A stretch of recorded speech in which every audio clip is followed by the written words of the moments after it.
변방 목사의 아침 묵상 2023년 9월 8일 금요일 아침입니다. 오늘은 디모데전서 5장 17절로 25절 말씀을 통해서 지도자의 자리 이런 제목으로 말씀 묵상의 은혜를 나누겠습니다. 어제 목회사관학교가 새롭게 하반기 사역으로 시작되었습니다. 사관 생도들의 열정을 가진 모습에 감동이고 한 분 한 분 진실로 주님의 축복하심이 넘치기를 기도합니다. 오늘은 김성일 목사님을 모시고 금요 세미나를 진행합니다. 사역자들에게 소중한 은혜의 시간이 되기를 간절히 소망하고 정말 주님의 인도하심이 있기를 원합니다. 또한 오늘 웨이브리즈 플랫폼 개발 회의가 계속됩니다. 모든 일정이 주님의 뜻을 이루도록 주님의 마음으로 진행되기를 기도합니다. 이날 주님 어떤 말씀으로 인도하실까? 본문에는 장로로서 사명을 잘 감당하는 이들을 향해서 하나님은 바울을 통해서 그들을 존경하고 그 일에 전념하도록 싹을 지불하도록 하고, 또 반대로는 범죄한 이들, 잘못하는 이들에게는 그것들을 잘 분별해서 사람들로 그런 어떤 잘못된 길로 빠지지 않도록 그들을 이렇게 책망할 수 있도록 권면을 하고 있습니다. 20절 22절 범죄한 자들을 모든 사람 앞에서 꾸짖어 나머지 사람들로 두려워하게 하라. 하나님과 그리스도 예수와 택하심을 받은 천사들 앞에서 내가 엄히 명하노니 너는 편견을 없이 이것들을 지켜 아무 일도 불공평하게 하지 말며 아무에게나 경솔히 안수하지 말고 다른 사람의 죄에 간섭하지 말며 내 자신을 지켜 정결하게 하라. 여기 너는 편견이 없이 이것들을 지켜 아무 일도 불공평하게 하지 말며 아무에게나 경솔히 안수하지 말며 내 자신을 지켜 정결하게 하라. 교회 공동체를 지켜내는 일은 이 한 공동체를 지켜낸다는 것은 그렇게 단순한 사건이 아닙니다. 만만치가 않죠. 이런 것들을 지켜내기 위해서는 반드시 해야 될 일이 두 가지가 있습니다. 두 가지.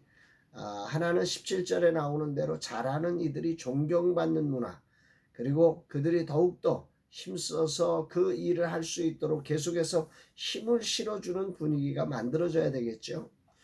반대로는 범죄한 자들, 잘못한 사람들이 꾸짖음을 받고 다른 사람들이 경계를 받아 그런 일을 하지 않도록 하는 이 두 가지가 이렇게 잘 진행되어질 때 공동체는 건강한 방향으로 성장할 것입니다. 여기에 바울은 이 일을 편견이 없이 진행하라 말을 하고 있는데요. 지도자는 이런 정말 좋은 일이 권면을 받고 칭찬을 받고 나쁜 일이 책망을 받고 중단되도록 하는 이런 일이 진행되는 과정에 정말 중요한 게 뭐냐면 편견을 갖지 않고 공평한 기준 속에서 그 일이 진행되어야 하는 거죠. 자기 편은 무조건 잘했다고 그러고 남의 편은 잘못했다고 그러면 이거는 아무리 좋은 방향으로 이끌어 갈래도 이끌어 가질 수가 없는 것입니다. 교회 지도자이건 세상 지도자이건 자신의 사견을 주장하면 결국 파벌을 형성하고 그의 결정은 반대파를 죽이고 자신의 편을 드는 일에 불과하게 될 것입니다. 그러므로 지도자는 자신의 사견이 아닌 진리라고 하는 기준, 법이라고 하는 분명한 기준 위에서 편견 없이 이끌어가야 하는 것입니다. 이것을 지켜내는 것이 지도자의 중요한 덕목입니다. 특별히 교회 지도자는 장로를 세움에 있어 조심하고 자신이 세웠다고 그들의 편에 서지 말고 그들의 죄를 공동 책임을 갖고 자신을 정결하게 지켜가도록 노력하라. 사도 바울은 디모데에게 이야기하고 있습니다. 오늘 이 부분이 큰 울림을 가지고 저에게 들려지는데요. 지도자의 진정한 힘은 공동체와 공동 운명의 짐을 지는 것입니다. 자기는 빠지고 나는 잘했는데 쟤네들 때문에 안 됐어. 이건 지도자의 자격이 없는 거죠. 정말 그 한 사람의 지도자는 자기가 세운 일, 자기가 추진한 일의 모든 책임을 지도자가 져야 되는 것입니다. 세울 때 그러므로 하나님의 뜻과 마음으로 어떤 사람이 정말 바른 기준 하에서 적합한 사람인지를 보고 세워야 하고 그 이후에 그가 잘못한 일에 대해서 정말 그를 지적하면서 나는 아닌 것처럼 빠져나가려는 게 아니라 그와 공동운명으로 이렇게 함께 그 짐을 짊어지면서 그 일을 진행해 나갈 때 공동체는 건강하게 세워져 가는 것입니다. 한 지도자의 영향력은 매우 대단하지 않습니까?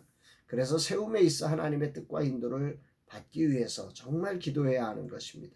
주님이 제자들을 세우기 전날 기도하셨던 것처럼 말입니다.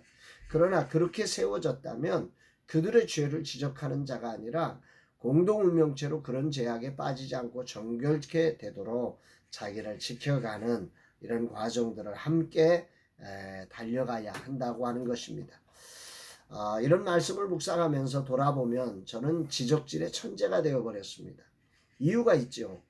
내가 잘못했기에 저는 실수가 많았거든요. 그러니까 내가 잘못했으니까 이렇게 하면 안 돼. 이걸 제가 너무 잘 아는 거예요. 그래서 저의 세우는 사람들에게 그렇게 가지 말라고 더 잘하기를 마음이 있어가지고 아주 강하게 이야기하죠. 어떤 의미에서 잘한 사람들은요, 잘했으니까 이렇게 따라오면 좋아 이 정도로 얘기하지만 잘못한 사람들은요 굉장히 상처가 있으니까 막 열정적으로 하게 돼 있습니다. 그런 실수들을 제가 참 많이 하고 있다, 그런 생각들을 오늘 이 말씀을 통해서 하게 됩니다. 잘한 게 없다 보니까 더 잘했으면 하면 마음들로 그렇게 이야기를 하는 거죠. 바울은 이 부분을 말하면서 이렇게 시작합니다. 하나님과 그리스도 예수와 택하심을 받은 천사들 앞에서 내가 엄히 명하노니. 메시지 성경으로 보면 이래요. 나는 하나님과 예수와 천사들의 지지를 받아 이런 지시들을 내립니다. 그대는 이것들을 실행에 옮기되 매우 중요하고 하나님의 분명한 뜻이니 반드시 실행하라 라고 하는 뜻으로 이야기를 하고 있어요. 정말 이 분명한 기준, 하나님으로 말미암은 이 분명한 기준 아래서 그것이 반드시 진행되어질 수 있도록 편견으로가 아니라 그 분명한 기준에서 그것이 실행되도록 만들어가라. 그러면 공동체가 건강하다. 이런 말씀으로 오늘 말씀을 듣게 됩니다. 주님, 이 종이 지도자로서 나의 자리를 주님의 뜻을 따라 감당케 하시고 이 세상의 것이 드러나지 않을 것이 없음을 알고 겸손히 오늘이라는 시간 주님의 뜻을 알게 하시고 그 뜻을 이루는 일에 편견 없이 공평하게 일하며 죄에서 자신을 지켜내는 그런 종이 되게 하옵소서 고백하게 됩니다. 여러분, 오늘의 삶 속에 공평, 기준을 잃어버린 삶, 방향을 잃어버린 삶이 아니라 분명한 기준과 사명의 방향 속에서 한 사람 한 사람을 네 편 내 편을 가리는 그런 기준이 아니라 정말 진리라는 기준 위에서 한 사람 한 사람을 정말 세워가되, 그러나 그 일들 속에서 잘못이 나타났을 때 세운 자로서의 책임감을 가지고 지적질로 마감하는 게 아니라 책임을 져줄 수 있는 그런 멋진 지도자가 되어서 여러분의 가정, 여러분의 교회, 여러분의 사역이 주님의 나라가 이루어지는 복된 은혜가 있기를 주의 이름으로 축복합니다. 사랑합니다, 여러분.